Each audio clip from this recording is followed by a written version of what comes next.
This All right, conference will now be recorded. if you're just joining the call, thank you for joining us today. This is Lorenzo Marquez with the Marquette Group and the marketing partner for the Rocket Group. John Kaplan will be our lead today. We ask that you please maintain your phones on mute or silence. And also, if you have a question, please type the question in the chat box. We expect to have a lot of people on the call today, and we thank you for your time and look forward to your contribution. So, John, you take it away.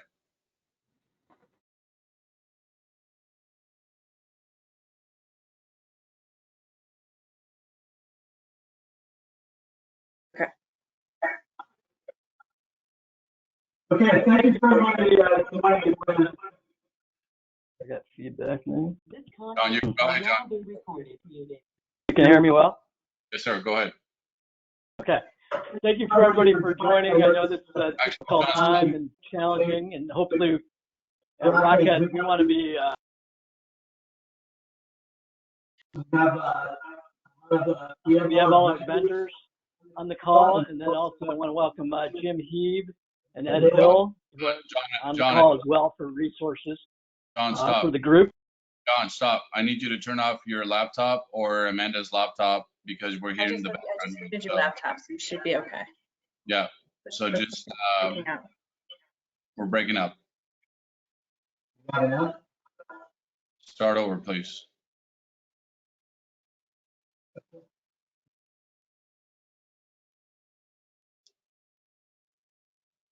Go ahead. No, you're not.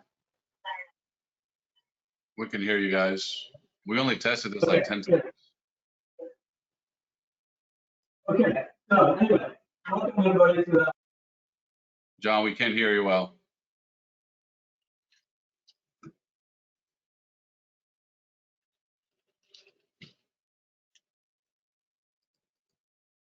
Hey Lorenzo, it's Brian. Hey Brian. I just got off an ITR webinar, and I think there's major slowdowns of the internet, so a lot of audio from the computers aren't working on, especially on cable connections, and so they had to just phone in and speak through the phone to get a good solid audio connection for the main speaker. That's why we need our partners with VoIP Spectrum. So John, if you don't mind, I am going to take lead on the call. If you could just pass over to me the screen while you figure out your connection problems.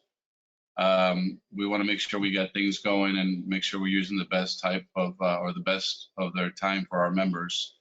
But we, again, thank you guys for being on the call today.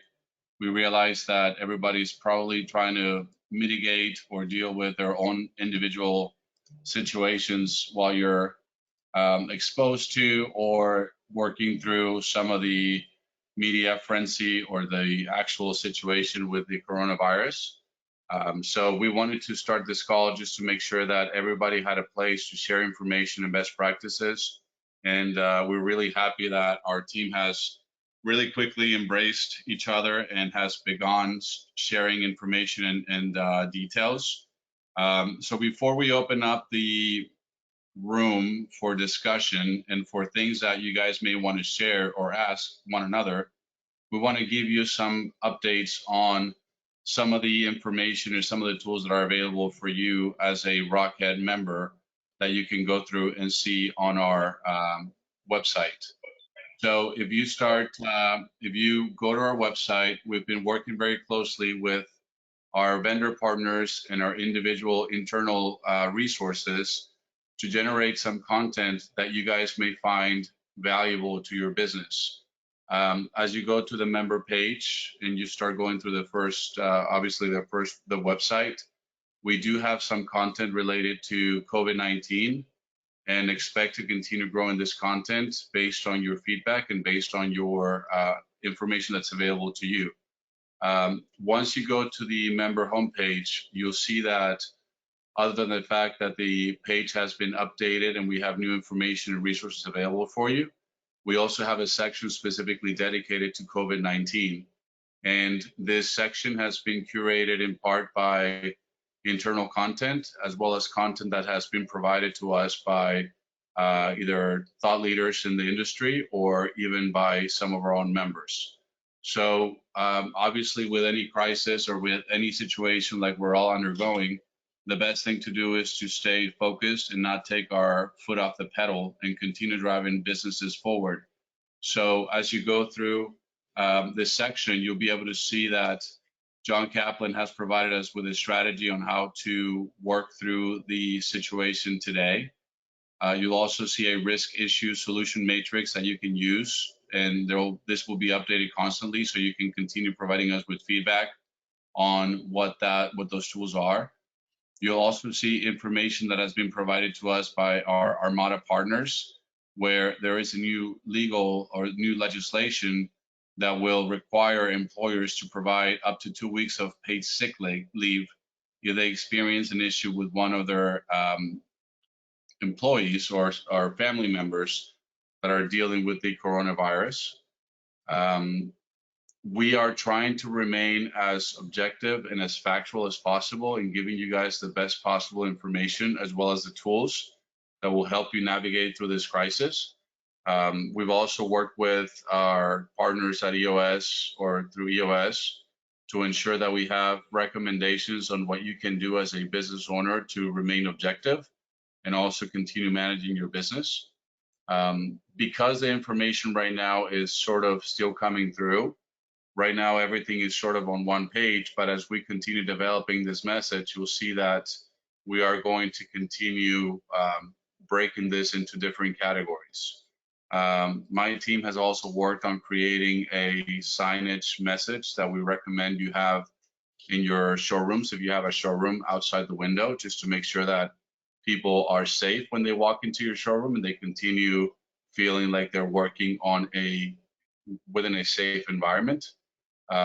We also have recommended letters that you can use to either share with your employees as well as share with those customers that are waiting for an installation and you feel threatened by your team or your installers or your contractors being in their house. So some of the best practices that we see that people are following. And we also have a letter that is recommended to be used for any customer that may be a potential lead and may be a little hesitant to close or to not close the sale right now because of their not feeling secure with what's going on in the market. Again, these are all recommendations that we're providing, and if you guys have more tools to share with us, we would feel a lot better in us coming together to remedy the situation. Our friends from Rocktops have provided us with an appointment waiver, and this essentially helps you feel more secure whenever you have a customer walking in or whenever you have a customer that is visiting your showroom, in making sure that your spaces are protected and that you continue providing a reliable service with a very clean and healthy environment.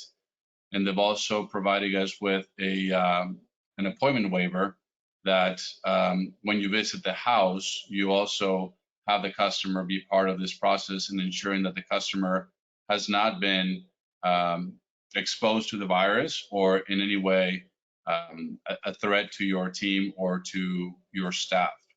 So we are working probably longer than ever these days just to make sure that we are providing your teams and all of our members with the right information, but the only way we can do this is if we do it together. And I know that everybody has a lot of entrepreneurial mindsets and everybody is very focused in how they go to business.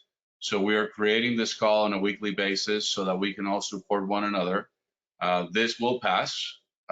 This is not a supply issue. This is a health issue that we see is happening and is continuing to develop, and more things will come in the future.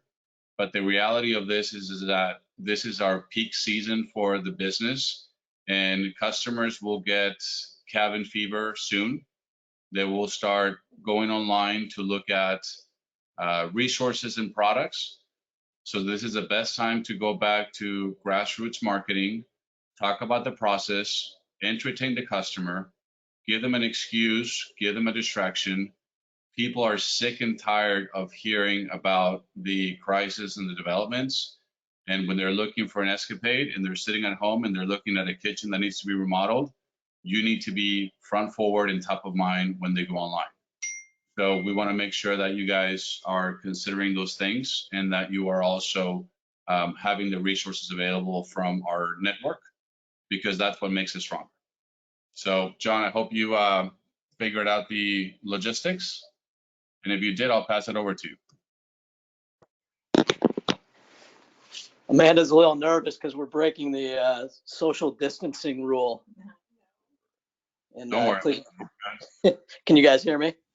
Yes, sir. We can only see half your body though, so. Here, take my phone. That's a good thing. Yeah, so there's one thing that that's really important to try to build out, and I really want to make this an open mic call and answer or share any information that others have. We took the first crack. So maybe Lorenzo, if you could pull up on the screen the risk, issues, and solution matrix. I think that's a good start to kind of get the juices flowing. Can you see my screen?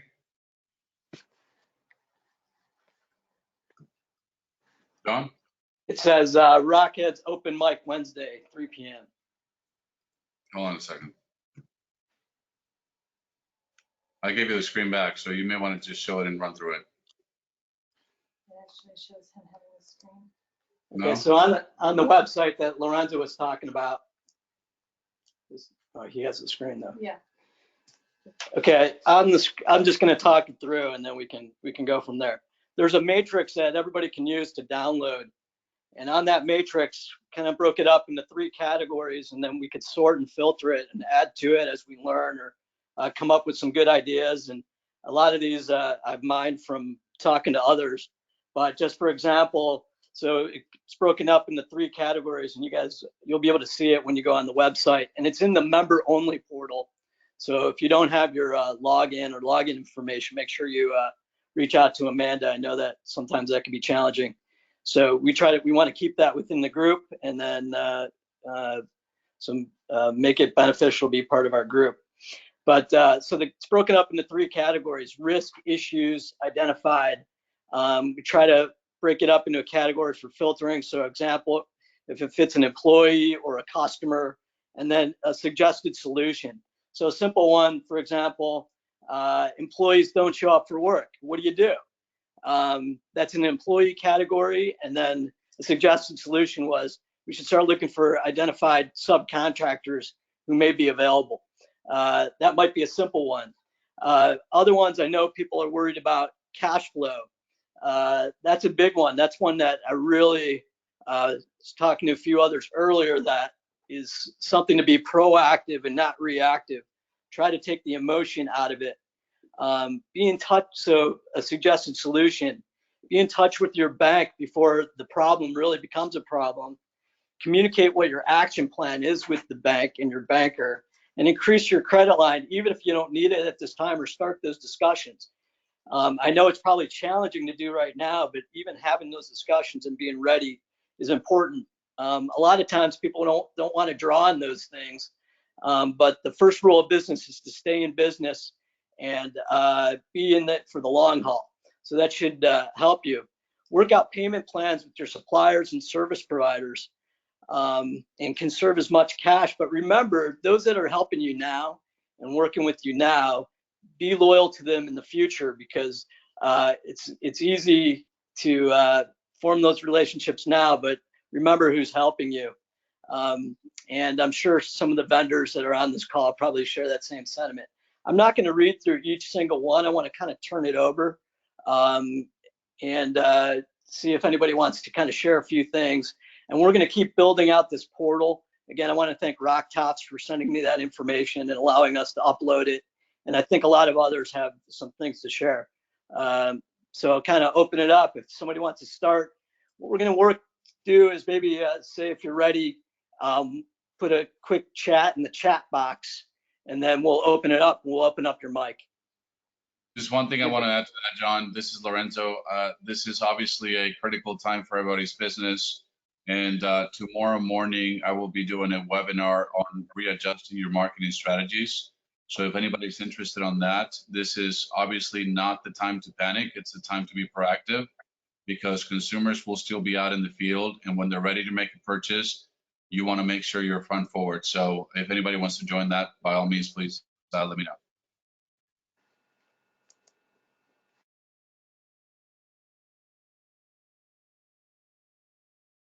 So since nobody's stepping up just yet, let's start asking some questions. Somebody did, Lorenzo. All right, go ahead. I'll let you run Okay, it. so this is from Kevin Ye.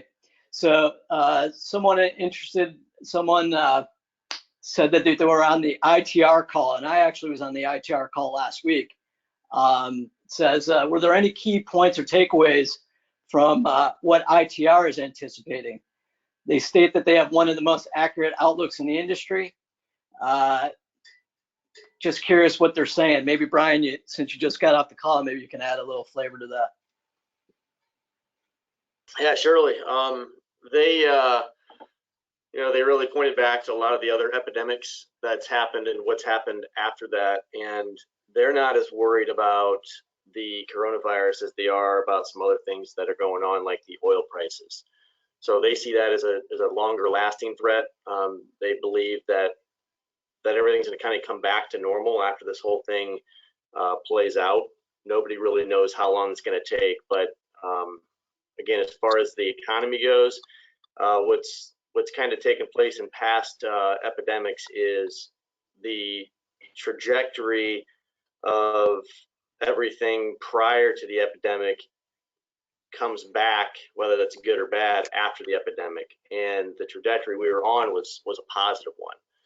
So their anticipation is that we'll pick back up right where we left off after this whole thing kind of blows over.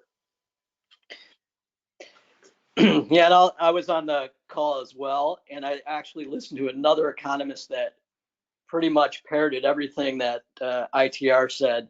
One of the things that they said is it typically comes back pretty fast, 50 to 85%. So if anybody has cash, get ready to put some money in the market.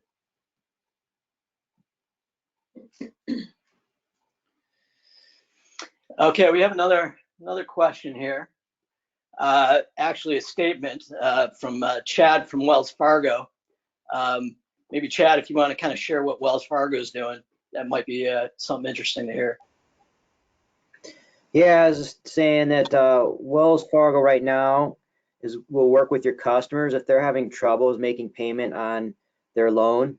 All you need to do is let them know to contact their Wells Fargo customer service and let them know what's going on. And there's some different options that a customer service reps are able to do to help them out in these trying times. Then also too, we've got that special running right now with Rockheads where your guys' cost is 1.5% discount to be able to offer your customers 12 months, no interest on kitchen remodels or countertops. Thank you, guys. Chad, let me ask you a question. Do you guys foresee, as from a bank standpoint, a lot of refinances going through because of the new 0% APR or a lot of home purchases?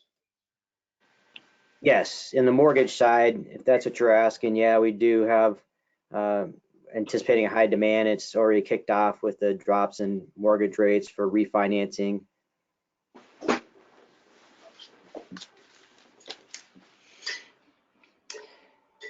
Okay, there's another question that I was hoping Armada would be on, but maybe somebody else can answer this. I know that they're really busy. They've been sending me information to share with everybody, but they've been just pounded with seeing if some of their business interruption can work on their insurance and things of that sort. But so the question was, are we sure the employee's liability under the Family Leave Act is 80 hours? I read an article that wasn't clear. Does anybody have any input on that?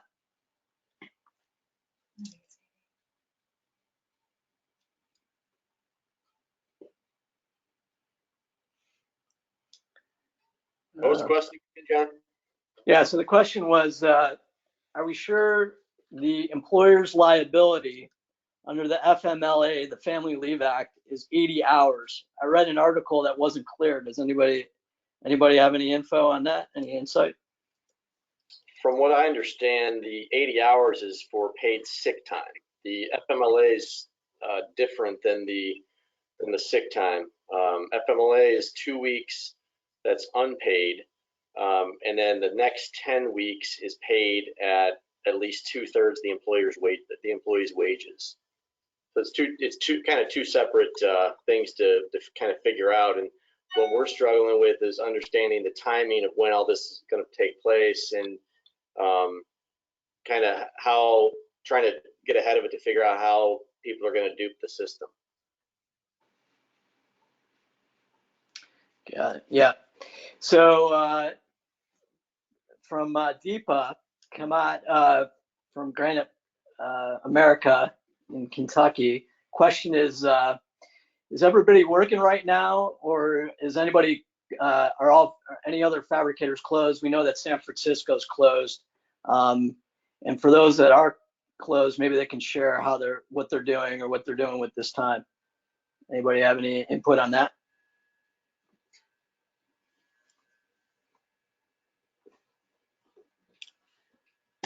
Open at Colonial Marble in Pennsylvania. You know, the law or the directives coming from the state have kind of squarely placed us in an essential services category between construction and home repair. So, you know, really right now we are busy this week. We have only had one customer who canceled an appointment based on any COVID concerns. And we're just being extra diligent with our staff. We've reduced showroom hours so that we only have one shift in our showroom at any given time. And we really are just trying to be diligent as possible because, you know, we got payroll next week and everything else coming up behind it. So there hasn't, at least for us, been any clear indications of any type of relief or assurance to protect us to close our doors. Great. So Joe Duska from Carolina Counters is he has a pretty good suggestion in our chat box. I'm going to read it, and then maybe I'd like to hear a little more feedback. Maybe anybody else that's talked to their bank or anything creative that's going on out there in the banking world or helping to ease cash flow or potential cash flow issues.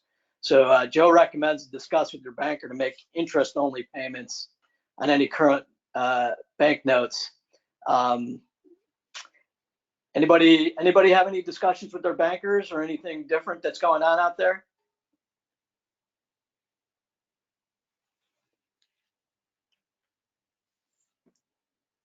Hey, John, can you hear me? I can. This is Joe. So I just got off the phone with our banker prior to this meeting, and we decided that we would do a two-prong approach. You know, we initially approached them about the increased line of credit, and then we went back and said, what if we do interest-only payments until we're on the upside of the recovery? And what we decided we would probably do is a two-prong approach. We got a significant bump in our line of credit, and then if we still needed additional cash, we would go to the interest-only payments after that. And that way we have kind of a two-pronged approach and additional flexibility approaching it that way. Got it. That's great feedback. Are you, if you don't mind sharing, are you with a local bank, a national bank? Yeah, we're with a local community bank, and we've established a relationship over 15 years, and this is where that relationship really pays off. Got it. Anybody have any other experience they can share or anything that's gone on in that area?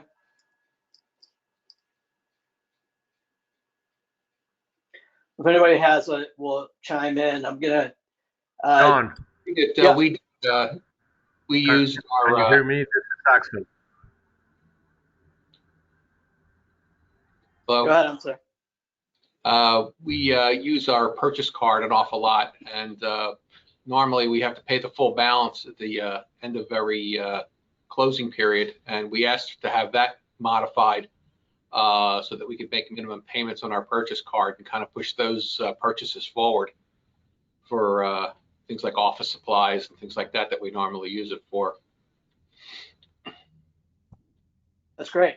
You actually gave me an idea. I'm going to reach out to our new American Express program and see if I can work something out there. See if they'll do something. That's actually a really good idea. Maybe get something on the bigger purchases as well. That actually gave me a good idea. That's why we do this. American Express is offering a program where, based on your, I guess, amount of business that you're doing with them, they have like an open credit line where they do like 30, 60, 90 on purchases as well. I've gotten like my mailbox gets flooded regularly with an email reminding me that I have that ability to borrow up to like $50,000 or something like that, based on the volume that you're putting through your Amex cards, and the payments come out of your credit card account. So it's almost like an invisible loan. Yeah, that's great. We just set up a new card. I don't if the American Express rep has gotten in touch with anybody.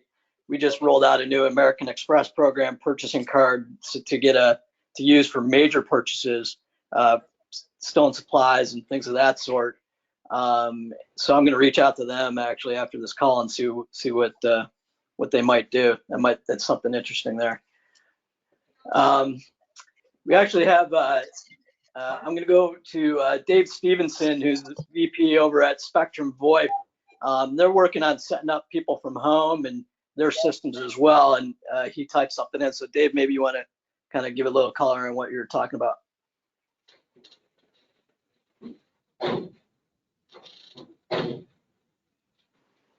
Are you on the phone, Dave? You know which one he is?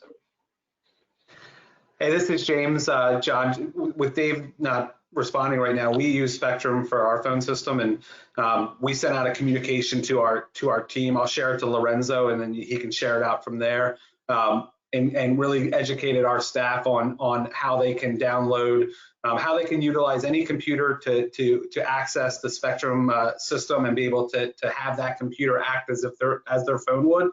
As well as downloading the app from Spectrum, which when the user logs in, as long as they have Wi-Fi access and wherever they are, that phone, their mobile phone will act as their office phone. So that's something we've done to just kind of get ahead and be prepared in case we would have any work from home environment. Got it. And so in the chat box, Dave's saying that they're going to help existing customers establishing their work from home. And also new signups with eliminating some expenses for the next few months on that system. So that might be something to take advantage of that I see that he's putting on here. So we got Jim Heeb from Natural Stone Institute, CEO. Jim, maybe you can, you got some information here on the Family Leave Act. So maybe if you can add a little more color on that, that'd be great. Can't hear you. He's not on. Hold on, Jim. Let's see if we can unmute him. His phone looks unmuted though. It does. Jim, I don't know if you have your phone on mute. So. Oh no. Let's see if I can get it. There is an audio pin that he might need to plug in, and I just sent it to him. Because he is on a headset, so. Well, just while we wait for Jim, this is Lorenzo again. I cannot reiterate the fact that customers are still out there looking for product. If we simply look at the case of cutting edge countertops, they've had a 70% uptake on web visits over the last week because people are at home, they're bored, they're looking for attention, they're looking for distraction. So please make sure that you guys are not leaving that behind, and ensure that you are connecting with your consumers at least through an online basis. Okay. Well, I'll take what Jim typed in, and hopefully we'll get connected with him. But so he has a little more detail on that. So the amount of leave, the 2-week paid leave is 80 hours, or the 2-week equivalent for part-time employees. After the initial 2 weeks of paid leave, employees must leave at least 2/3 their usual pay through the remainder of the allowable 12-week emergency leave. If the leave is taken to care for a family member, employees may pay 2/3 the regular rate for the entire 12 weeks. These leave provisions expire at the end of the year. And that's actually if you saw online, Armada provided the human resource document that says exactly the same thing. So I think that should help, Andrew. Hopefully we answered your question there. Okay. So there's a question from Deepa again, and maybe John, somebody has can you an hear answer. me now? We got you now. Very good. Okay, Amanda, I finally figured it out. Sorry about that.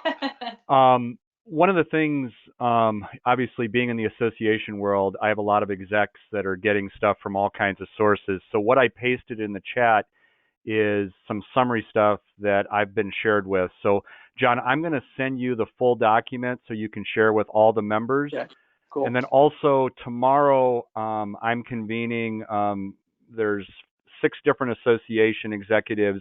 We're all getting on a conference call tomorrow to glean we're all listening to webinars. So any additional tips that I pick up tomorrow, I'll send to John and Amanda to share with everybody.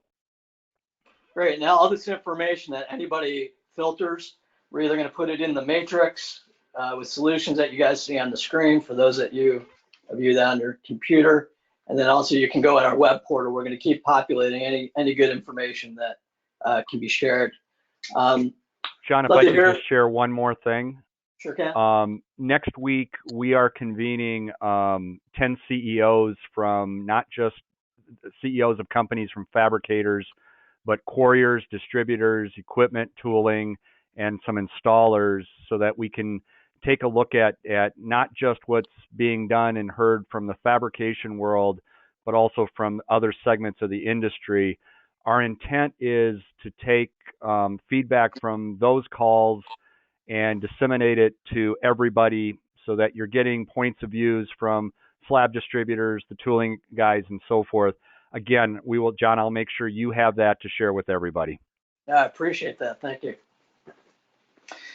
Okay, so love to hear question. This is on managing cash flow and paying employees, and I hear a lot of people saying they're asking employees to share in pay cuts until it rises as a good solution.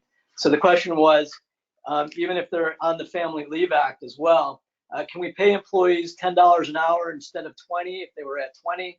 Or are there rules about what to pay employees if they're out because of the COVID virus? And does the Family Leave Act pay at regular price? And then the final question as a part of that question is what about if people are on pay for performance or on a pay for square footage or piecework? Anybody have any feedback on that?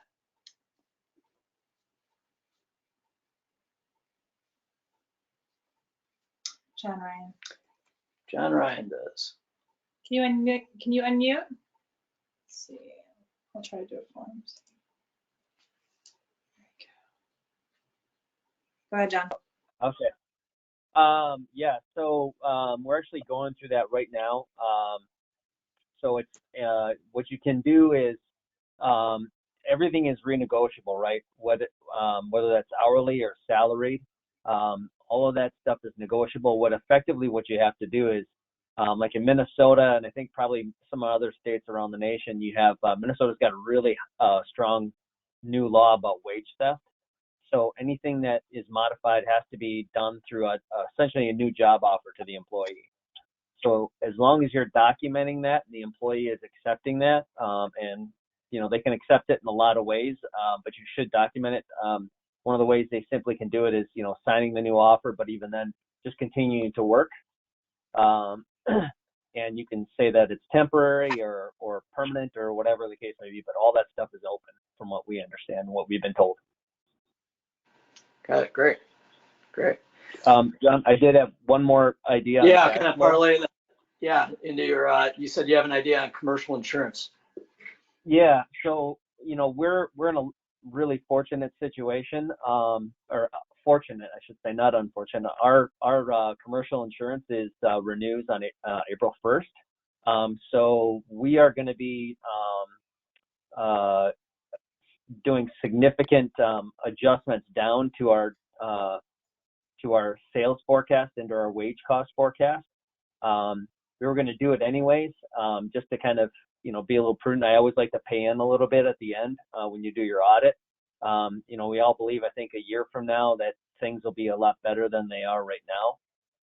But even then, like, you can go back to your commercial insurance policy and open that up for negotiation if there's a critical change in your business. And I think this would absolutely qualify for that. And, with I don't know about everybody else, but it's commercial insurance is a huge expense for us, and a lot of it's based on your especially your GL, your umbrella, and your work comp is all based on wage and sales forecast. Great. Okay, I see Joe Duska, you had some other points that you had, banker, you want to share? Well, I wanted to share, the finish of the conversation I had with the banker was, if we go ahead and use some of our line of credit to help us get through this downturn, I want to be able to term that back out and, treat that as a 5-year loan to pay off, so that I open up my line of credit during the recovery. So my line of credit is not long-term impacted negatively by the downturn. And so, make sure that you have that conversation with your banker. If you're going to go ahead and use your line of credit to help you get through, you might want to term some of that out after the fact, so that you can divide it over 5 years and work that down. Gotcha. Are you able to figure out Dave Stevenson? I thought he said he had figured that out. No, that was Jim. Dave, he's got to enter in the audio pin, and I sent that. Got it. Let me just double check here. Okay, and I've had a lot of different discussions, and I've learned a lot and got some good ideas. I'd like to hear, is anybody doing anything different or creative with their employees during this time, as far as compensation or coming into work or working from home, or anybody doing anything unique there? Don't be shy. Let's see what we got here. We told everybody who could work from home to work from home. As far as our warehouse employees, we're looking at splitting them into 2 shifts and have one group work a week and take a week of unpaid off the following week, and rotate that until we get through the crisis. We haven't quite negotiated that with them yet. We're about to present that to them and see how they feel about it. But it's one of these things of share the pain all the way around, so that we keep everybody's job open and nobody gets cut. I mean, the other choice is to lay them off and let them collect unemployment at this point in time. So that's the other option. What's interesting is I just got a text message just came through to me that, and this might be in your location as well, but Ohio just announced $2 million available in SBA loans to operate during the medical emergency. So that might be something to look into as well. They're somewhat challenging paperwork wise. I've done them in the past, but well worth it. So might be something that for everybody to look into as well. Let's see, we got some more.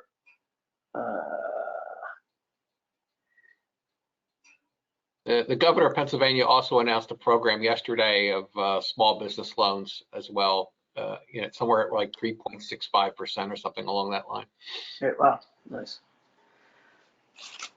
Okay, Lazarus, you always have some good color to add. If you're able to get on, I'll have you take your questions or points.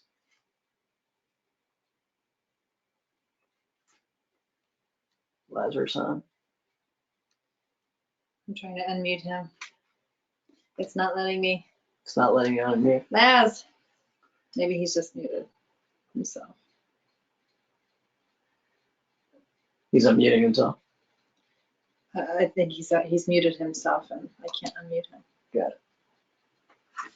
Trying to understand what he's asking here. What if we go online? Receive home and security for that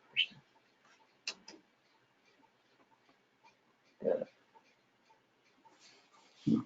Not sure what he's asking there. Hello? John Ryan's got an idea on the, oh, Lazarus is on, good. No, this is Joe from Poseidon. Oh, hey, Joe. Hey, I figured I'd jump in for a second while that got ironed out. The leasing companies might kill me for saying this, but I know when we had the last downturn in the economy, I actually helped a couple customers because their English wasn't too good,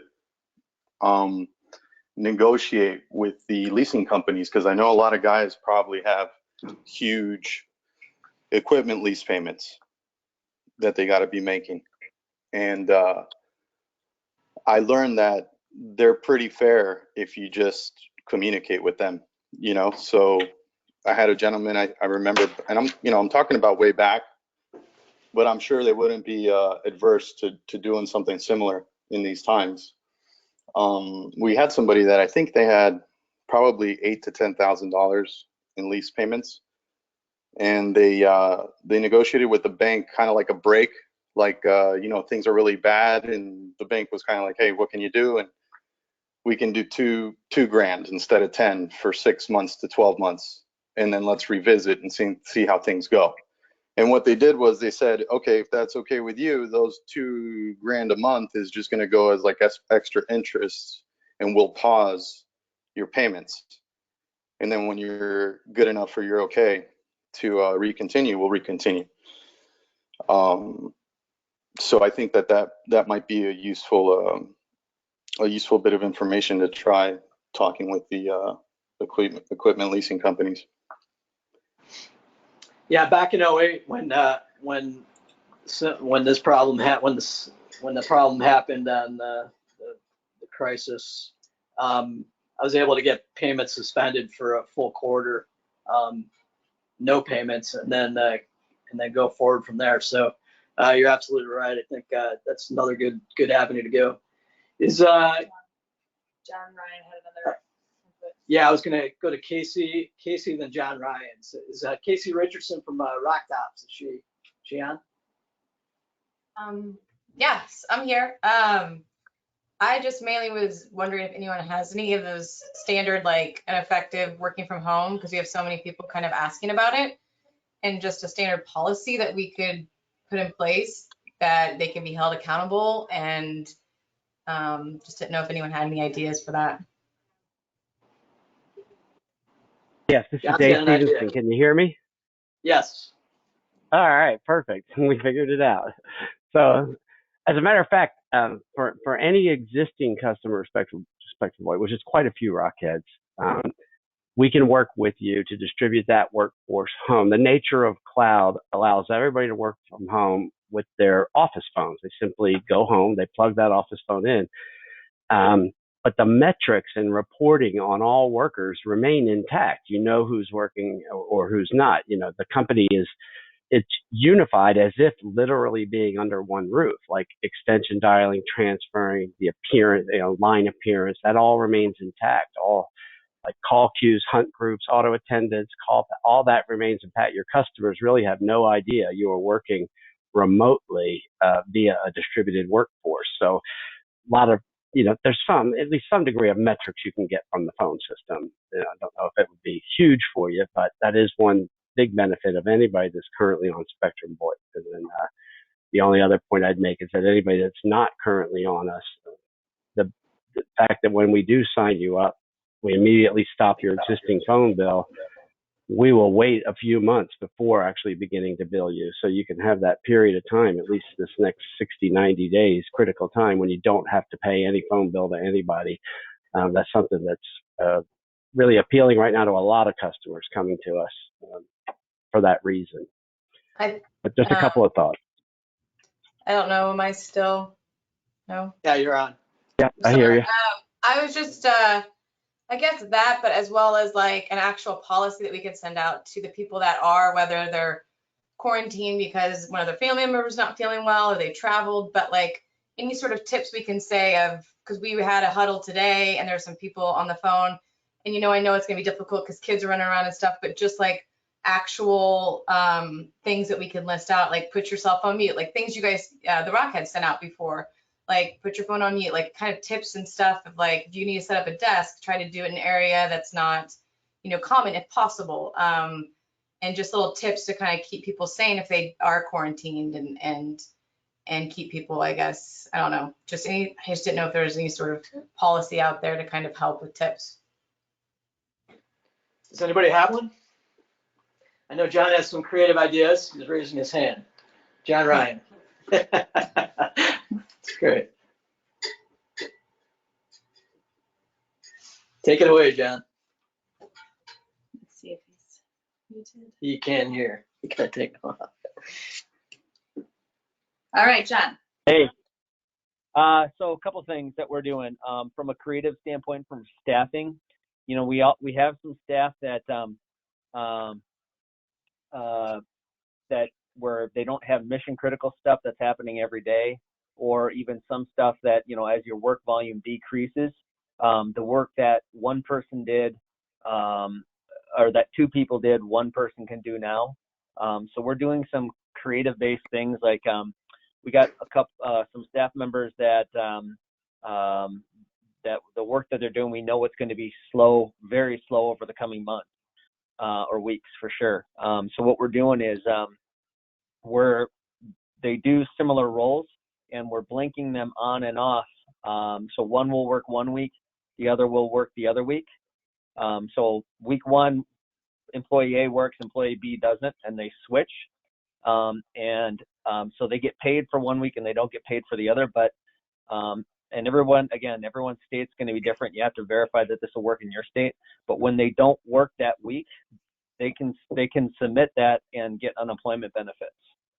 So whereas if they had reduced wages, depending on what these people make in their hourly or from a salary standpoint, even with reduced hours, if they go down to 32, they might earn enough where they don't qualify for benefits. But by not working, not getting any pay for an entire week, they would qualify for benefits that week. And now with like in the state of Minnesota, the governor waived the 1 week waiting rule for unemployment. So they would qualify for this under that situation. That's a great idea. Great idea. Yeah. So your cost gets cut. And then also with this whole thing, we don't get nailed on our unemployment costs because of the effects of COVID. So they, instead of taking a 50% pay cut, they take like a 75 to, or I mean, a 20 to 25% pay cut, or maybe less, depending on where they sit, right? But we cut our costs by 50%. And it's very likely that you'd be able to do that in a number of situations, right? John, just one thing to keep in mind, and I saw this last night on the news, is there is not any confirmation yet that if a person files for unemployment, they'll be eligible for those disbursement payments, those supplemental payments they're talking about, the $1,000 to $2,000. There's some conflicting discussion that being on unemployment may not allow them to take advantage of those. Just something to keep in mind, because I think there's still a lot of stuff that hasn't played out. I think you're very correct on that, and it's like I said, it all depends on the state. In the state of Minnesota, this is just unemployment related to work hours reductions are being laid off. The 1 week waiting period that was standard in Minnesota is not there any longer. So, they did the same thing in PA. It's just there's still that lack of clarification.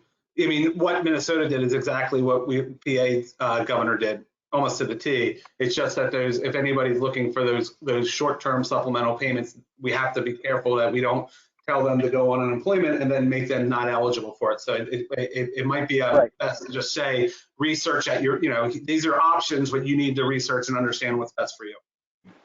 True. Somebody else asked about the holding people accountable for, how do you hold them accountable? It's hard. There are some things that you can do. We're making them, because we use ADP, make them go through their standard routine is one thing. Punch in for when they start the workday, punch out for lunch, punch back in, punch back out at the end of the day. I think, it's not unlike trying to, when your kids are home from school and now the teachers are sending lesson plans, like this is how you should structure your day. I think helping them structure their day is really important as well. So from this time to this time, you do new job starts. From this time to this time, you do production approvals. That'll all help. In some cases, we've got some people instead of paying them hourly, we did a new job offer where we're doing project-based pay. And again, that can be really tricky based on the state and their actual job title. So every state is different, but those are some things we're doing. Those are great. That's great feedback. So I got Joe Alba from Poseidon. You said you have some things to contribute. Is it on the list here?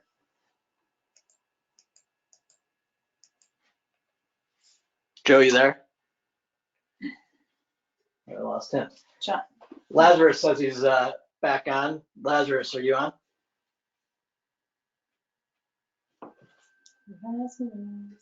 Nope. He's unmuted, but I can't hear.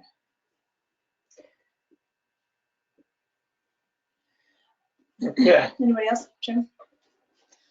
Brian, you want to talk a little bit about what you're telling your employees, or is this a question? What are we telling employees?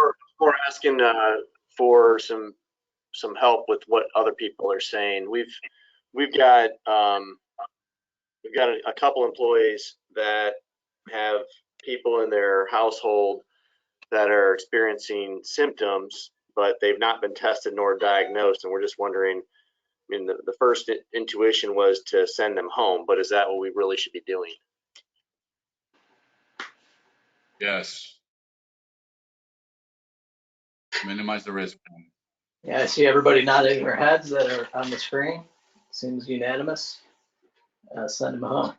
Jim, I'm going to let you do a plug on the Pinnacle Awards. Why don't you step up, use this time to do some marketing?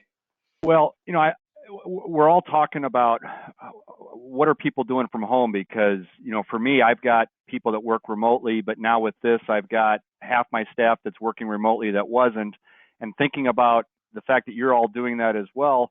Listen, if you've got marketing people that are working from home, our Pinnacle Awards deadline is July 20th. Task them to pick out a few of your great projects and submit them for awards. We could use more entries, and it's a great way for your individual company to be recognized worldwide because it's published worldwide. And how cool would John like to be able to say half the award winners were Rockheads? So that's my plug of the day. But I would echo. They should all be Rockheads. Yeah, but I would echo what everybody's talking about. This is new territory for all of us, and it's day by day, and things are changing. And we're learning how to use VPNs. We're learning how to use apps on our phone for voice over IP. Just applause to everyone. Hang in there and keep lifting each other up. And John, yes, wouldn't it be great if all of the award winners were Rockheads? John, I can speak a little bit on the at-home work. Yeah, I'm gonna let Amanda add something. Go ahead. So I sat in a call today a little bit, and they were discussing a lot about, so to add to the workforce at home, they were just saying communication is obviously key here. You want to over communicate and allow opportunities for collaboration, involve your teams as much as possible. One of the ideas was to list out any of the issues or projects and items you have, and then have your team score it 1 to 10. That way you can kind of collect the top 5 and identify what areas are most important to your entire team. And then you guys can tackle that and delegate.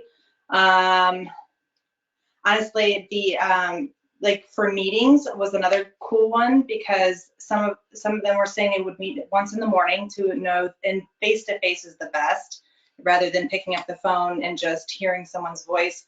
It's a little bit more professional. It expects them to show up by doing a video call. So they were saying maybe 1 in the morning, and then to kind of set up everybody's day and know where they stand and what they're going to be accomplishing. And then at the end of the day, hey, real quick, what did you accomplish and what kind of hurdles did you run into? So just over communicate, make sure, when you're explaining things over the phone or in an email, you might be explaining a square versus they might be hearing a circle, and you need to explain it until they actually are understanding what you're saying.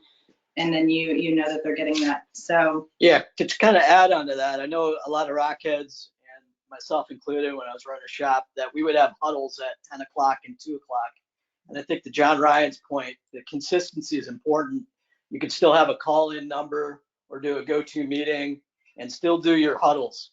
That will reiterate kind of where everybody's at and where their head's at those times, and give you a chance to touch base and maybe some of the challenges that they might be having. I want to take a few minutes because we're kind of running to the end, but I want to get one more question in. But I want Amanda, what we're trying to do is also work on our continuous improvement at Rockheads and make these meetings better.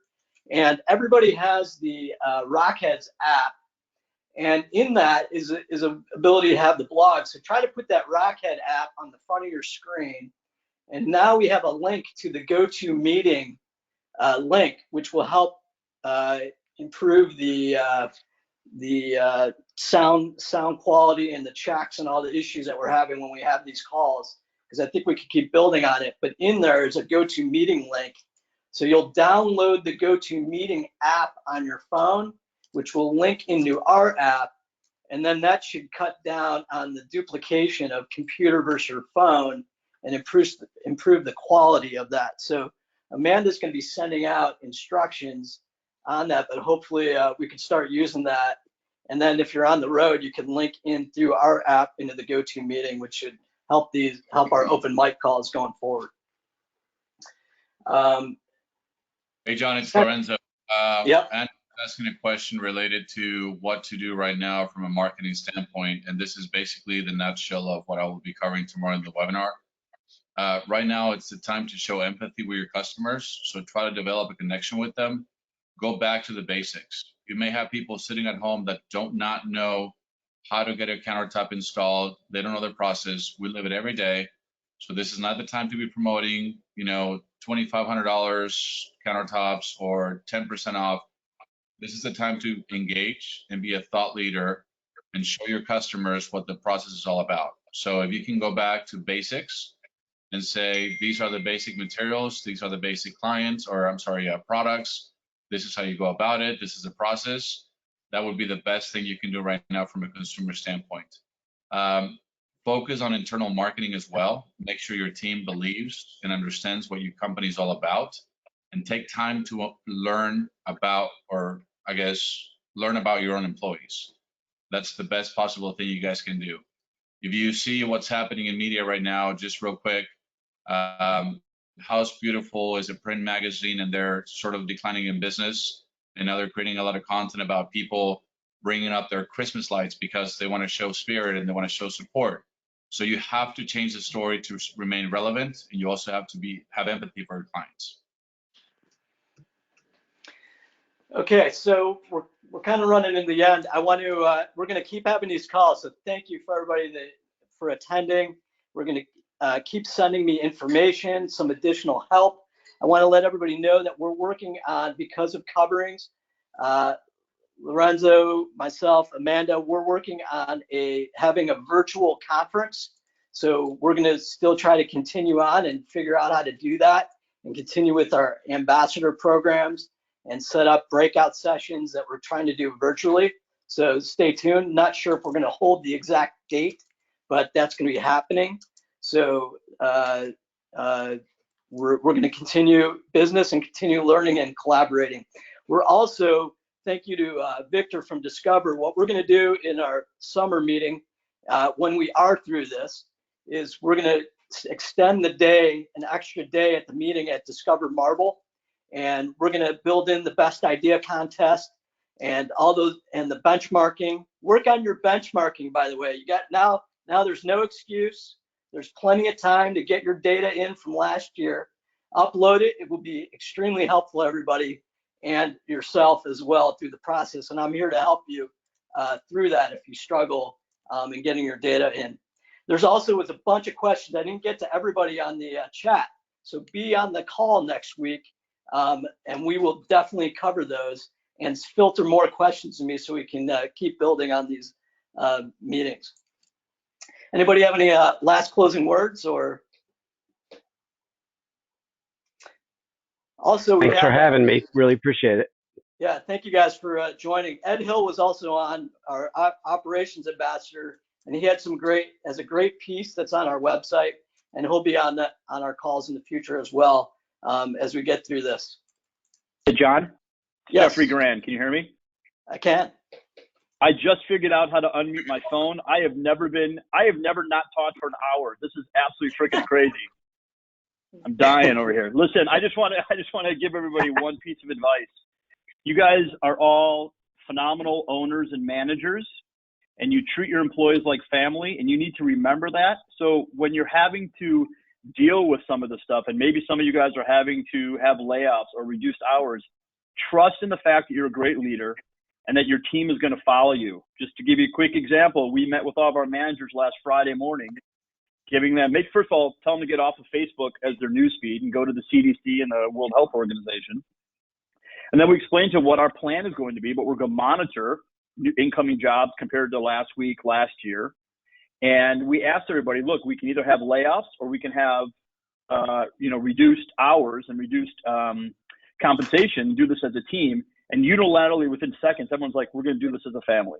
And I think you're going to be impressed at how well your team will stick together as long as you're transparent and as long as you communicate frequently and often. That's all I want to say. Excellent advice.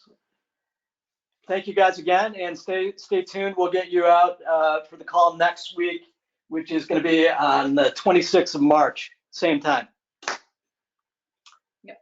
Take care, guys. Thank you. Keep sending us feedback, please.